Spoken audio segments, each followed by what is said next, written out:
با کوچکترین تکان خوردن کشته میشی. دستای تو این سرت بگذار برگ در شو. قمر برو پایین. خواسته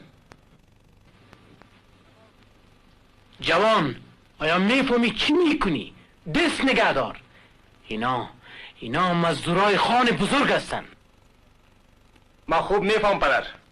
حال خواهی دید. قمر سر برو از موضوع شلاقه بگی.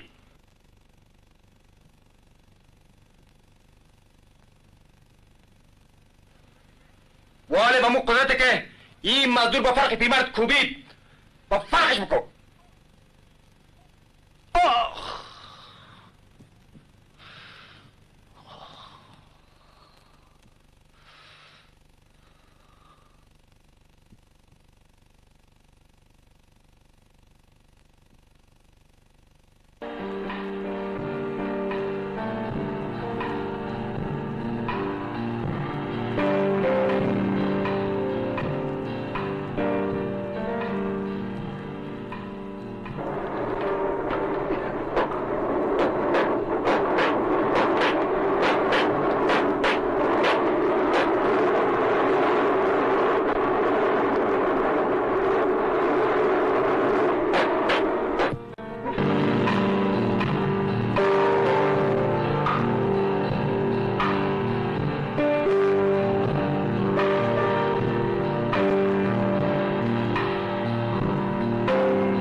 شما میشه کل روز ما در پشت حکومت تیر شد. تمام روز در حکومت بیام. عریضه ما رو نمیفهمیم چی کنیم. از کار روزگار ما کار دیوانی خود دیدیم. تمام روز بیا اینجا روز اینجا تیر کو برو باز خواستم نشه.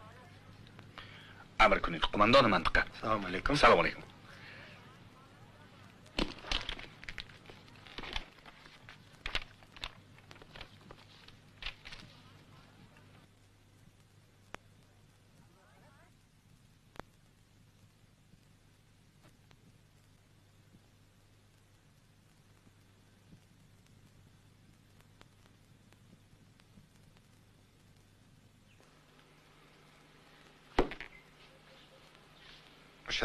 مشرف شدیم.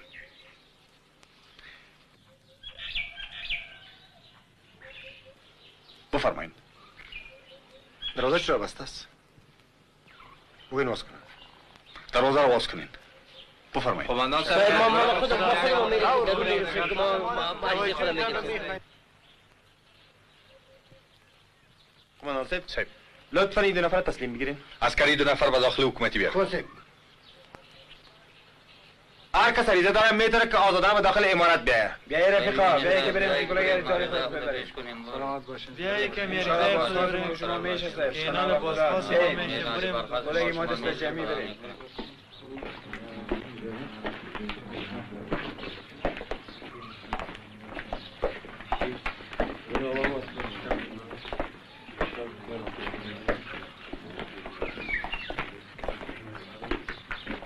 قماندان صاحب پل اولی خراب شد و موتر ما به اون طرف دریا مانده. لطفا کسی روان کنید که موتر با خود بیاره. بله من خبر دارم. افراد روان کردیم ان شاء الله پل تا عصر ترمیم شده و موتر میاره. بسیار تشکر.